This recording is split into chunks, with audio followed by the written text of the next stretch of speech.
So this week in the dojo, we are focusing on breathing. And so the talk tonight is going to be about breathing. And it's in the dojo, we talk about it all the time. So none of this is going to seem super weird to you. But to most people who have never done martial arts, have never done yoga, meditation, tai chi, qigong, this kind of internal stuff, it seems super weird to focus on your breathing. Maybe at some point you're a kid and your parents catch you getting upset and they tell you to take 10 deep breaths to calm yourself down. And so there's some kind of understanding there, but it's unfortunately not something that is really built into our days as it should be, to focus on the breath. And we are breathing all day long, and it's just another one of the myriad things that we take for granted in our lives. Breath is a miracle. And really, if we could get to the point where all we needed to be happy and fulfilled and live our lives to the utmost was the breathing. If all we needed was to be able to breathe, that would be pretty incredible, because most people can breathe.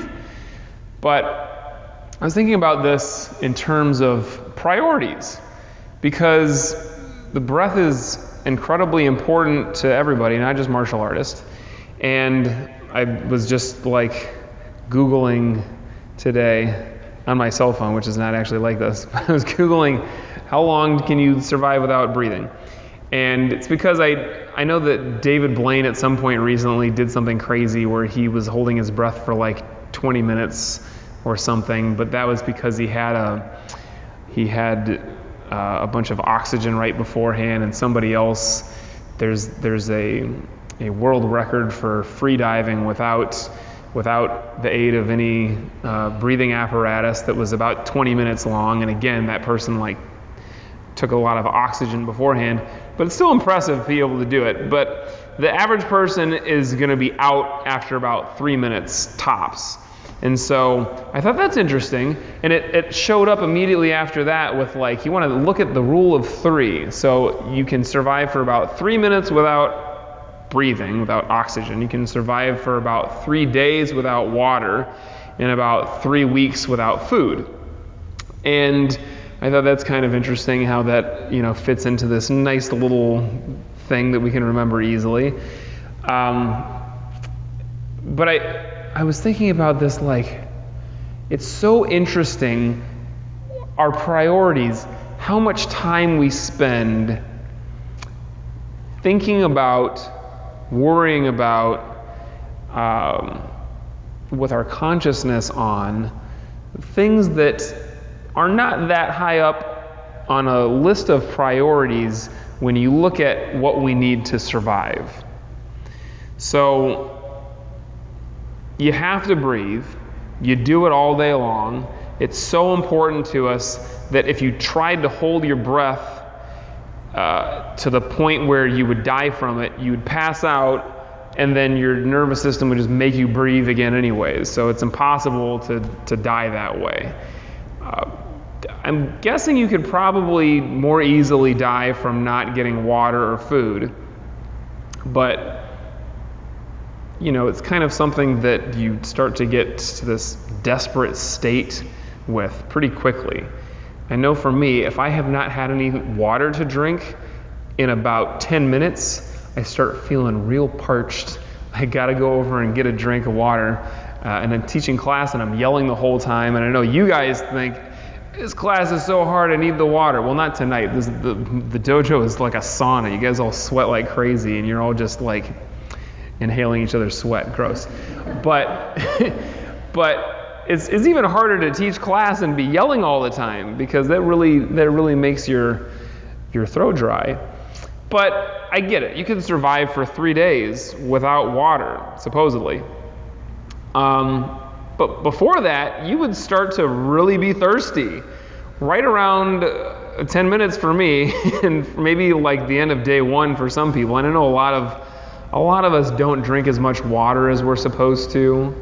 A lot of us certainly don't breathe as much as we're supposed to. But plenty of people eat way more than we're supposed to. And bless you. And you start to get pretty hungry after not too long. I've only done one fast that was any significant length of time. I did the Master Cleanse as a support, as moral support with my girlfriend at the time, who really wanted to do the Master Cleanse. And I thought, this is a silly idea, but I'll do it because it's like fun to discipline myself. I actually really enjoy disciplining myself and, not eating certain stuff or apparently any stuff.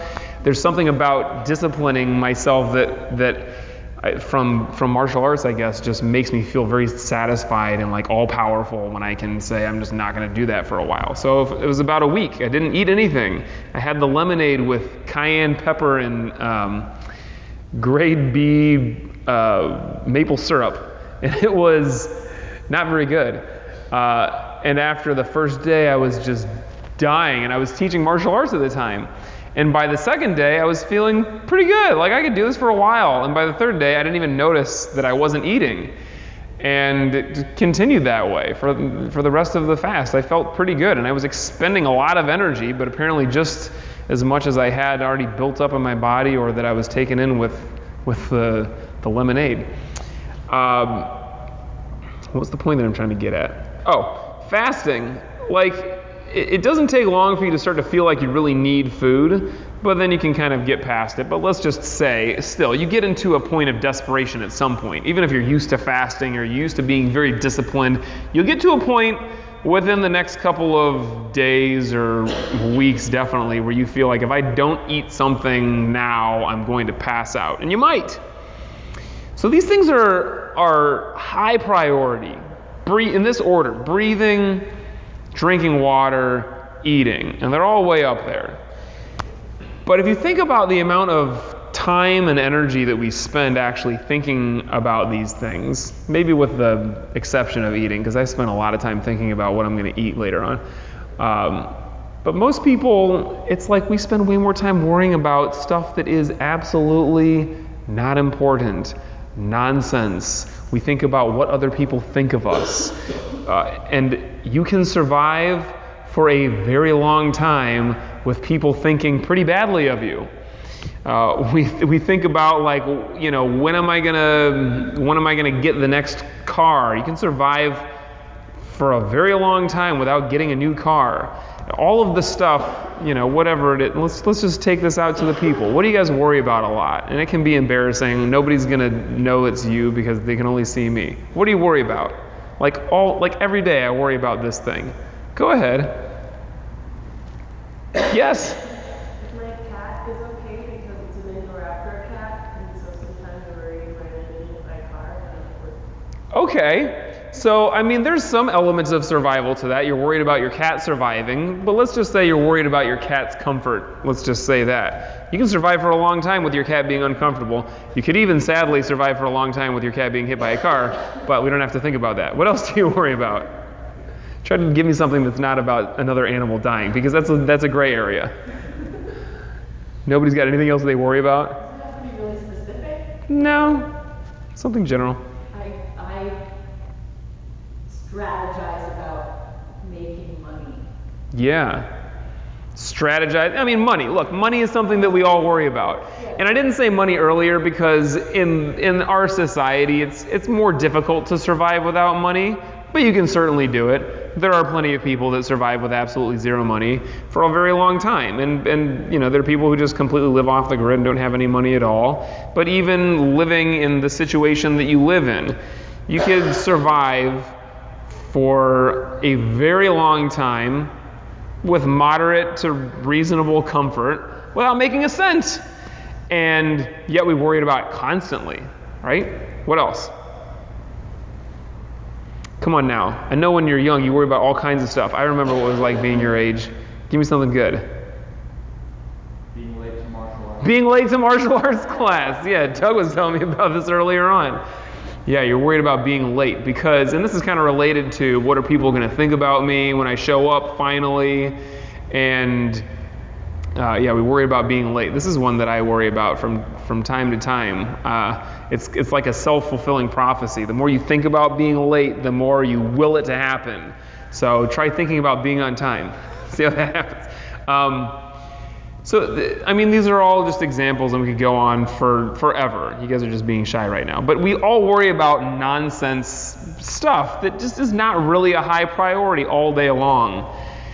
But how much time do we really put into thinking about the things that we need to survive? And I don't mean this in the way of, in a sense of like, I should really be stressed about eating food.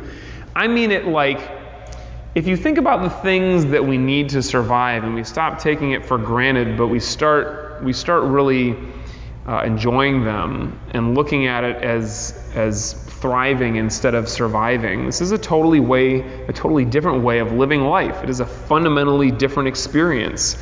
So eating, I was talking about this probably last week. Like I love just taking my time and enjoying eating food. And it can be something that is just over the top, delicious, incredible, prepared by an amazing chef with lots of love and salt or whatever. But it could also be something super simple. I talk about eating cereal, which I don't do that much anymore. But like just eating something very simple that's got the exact right ratio of textures and flavors, it can be incredibly enjoyable. Like eating meditation, you want to be able to really pay attention to what's going in your body from a health standpoint, but also just from a mindfulness standpoint. Like if you're eating, just eat. Think about that. But we don't do that. We eat and we stress about money, or we stress about, I gotta eat this fast so I can get to martial arts class on time, or whatever it is that we think about.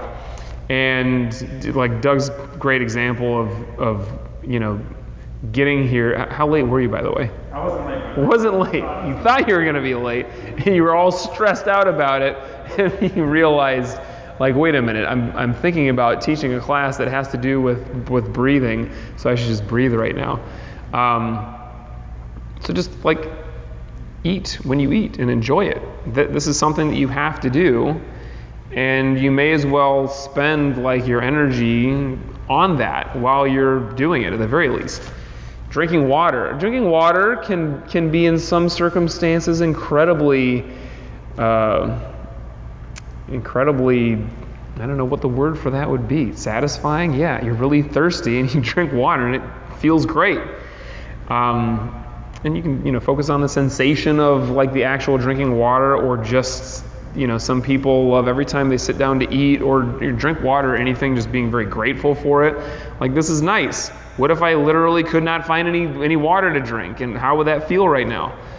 But I want to focus the most on breathing tonight, because obviously we're talking about breathing this week. Breathing is something that you must do constantly. If you don't, you faint and then you die. And there's this great advice that I heard somebody give on meditation. I'm pretty sure it was on meditation.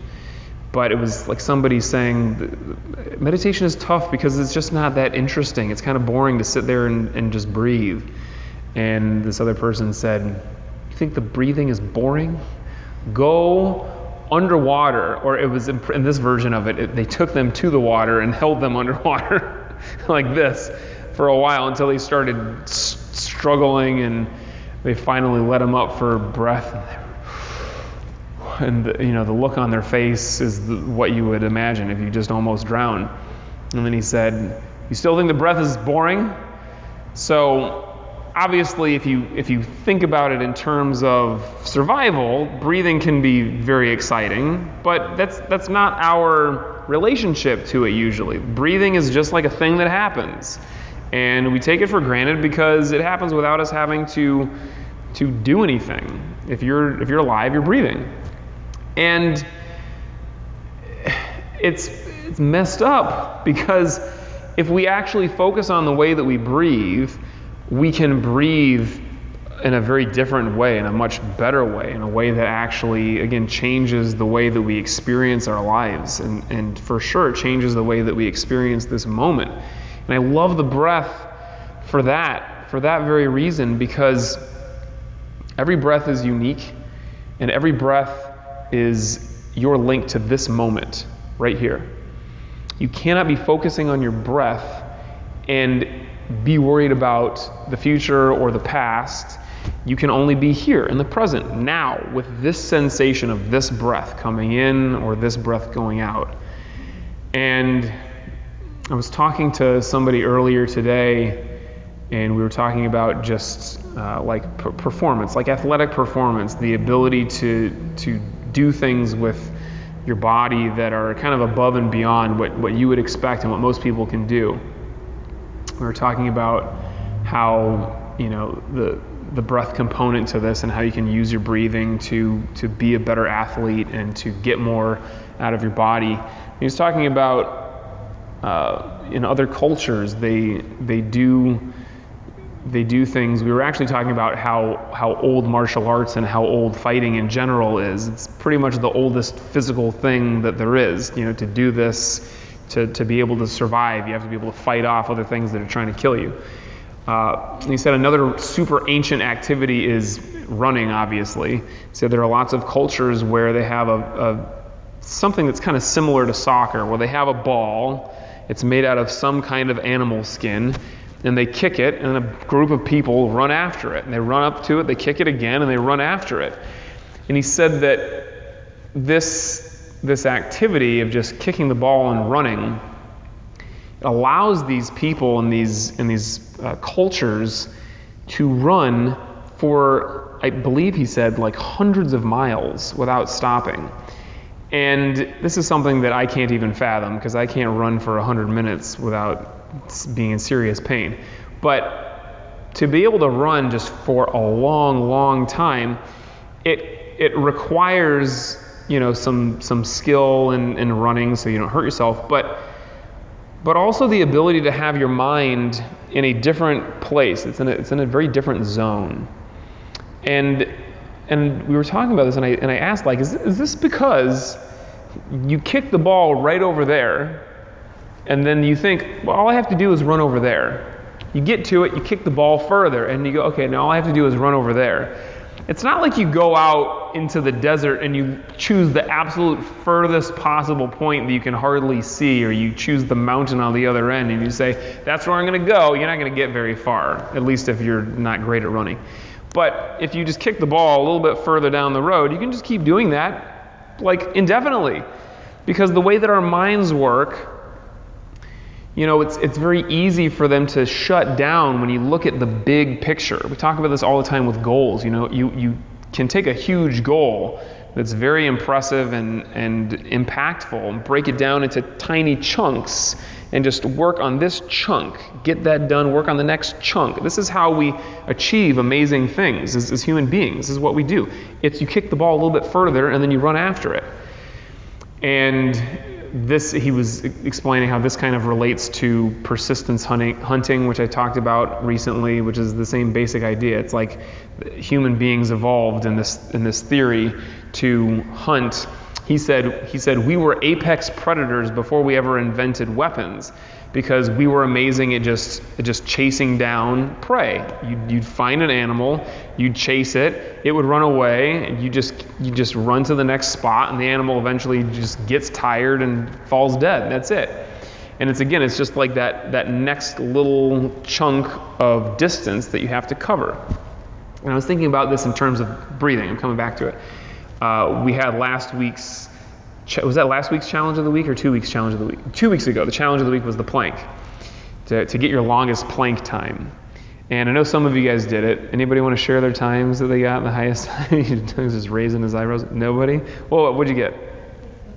6 minutes. Look, that's, I think, the second highest number that I got from a student. I'm sure somebody else got somewhere around there, but the highest number that I got was 13 minutes, 13 and a half minutes. And that was not my number. I only got 12 minutes. They crushed me. And I was talking about it with you, this idea of how do you get yourself to do a plank for that long? It's so hard and it's so painful, and that's all your brain is thinking about is, oh my God, I have to stop this now, I'm going to die. And for me, I'll just tell you guys, I totally cheated. I just sat there and watched TV. I did plank. And it's way easier to do something that's incredibly difficult physically if your mind is distracted by something. And this is why when you go to the gym, everyone's listening to music or they're watching TV or whatever. And it's why we do not do that stuff in class, because I want you to be completely engaged. And honestly, what we're doing here is more interesting and fun by far than just sitting in a plank position. But I thought of it in terms of breathing. I think that if you were to take plank as example, but anything that's like that, that's very difficult yet simple, and you need to have your mind doing something other than trying to convince itself that it has to quit, using the breath. In the same way that we do with a meditation, you focus on this breath. And if you're in plank, you can think to yourself, okay, I got this far, this really hurts, I really want to stop, but I can make it for 10 more breaths. And so I just go 10 more breaths. You get to that next 10 breaths, and then you think, okay, I can make it for 10 more breaths. And let's say you get to it and you think, I can't make it for 10 more breaths. I can make it for 1 more breath. And that connecting to the breath is what connects us to the moment. And in the moment, there is pain, but there is not suffering. And suffering is what stops us from being able to do so much in our lives. Suffering is, when we take the pain personally. And if you're focusing on a breath, you cannot be suffering because you're just breathing. And focusing on that breath and being in this moment takes you out of this normal way of thinking of, the passage of time and life, which we normally have, which is, relating things from past, present, future. And most of the time we're just thinking about how we screwed things up in the past, or we're thinking about how great things used to be back then when I was younger and I could, do the splits or whatever. Or you're thinking about how you're going to screw things up in the future. And stress about what I've got to do later on this day, or, whatever else it is that I have to get done that I'm worried about. But if you are breathing and focusing on the breath, the past nor the future exist. Neither the past nor the future exist. It is just here. It is this present moment. And in that state, you can accomplish incredible things with your body, for sure. If you were just focusing on this breath, you could do that until your body literally could not go any further. And instead of your mind giving in, it's just your body literally collapses. And that's not always the healthiest thing to do, but it's nice to know that you could do that. And most of us give up way earlier than our bodies actually need to, because our minds are convinced. We're thinking about all of the pain that we've gone through with the last 11 minutes of Uncle Willie's plank, and we're thinking about all the pain that we're going to continue enduring, and I could just stop all of that if I just give up right now. But the breath in that moment is the key to continuing. The breath in that way that it brings us into the moment is magic. It allows us to experience things in a much more full way. And I think of it like the entire universe exists in an inhale, and infinite lifetimes exist in the exhale. If you are just truly present in this moment to this breath, it has this expansive feeling or experience to it, where time and space just drop away, and all there is us in this moment, and it seems infinite. I talk about Tai Chi in this way all the time, and I know, speaking of it, I'm running out of time now, but I'm going to finish this with this thought. Tai Chi, I say, is immortality class, because first of all, it helps you not be stressed, which helps you live longer. They say in China that you're born with a certain number of breaths, and when you use them all up, that's it. You're dead. You die. And I don't know if I believe that, but I know that if you're breathing really quickly all the time, you're stressed all the time, and you're going to die. So slow down your breath, relax, you live longer. But also, Tai Chi, in the same way that anything that helps us focus on our breath brings us into this moment. And when you can dive into this moment, it expands. And now all of a sudden, life seems to just be just whipping by really quickly. You can just dive into any moment whenever you choose to, and you create memories that are much stronger. You in this awareness are really just able to enjoy and be present to a life that otherwise just kind of has a tendency to happen to us. And this is our goal on some level with meditation, with all of our practice, with breathing, is to be able to appreciate what we have every moment, to be able to be in this moment very powerfully. And that is what the breath allows us to do, is be powerful and choose.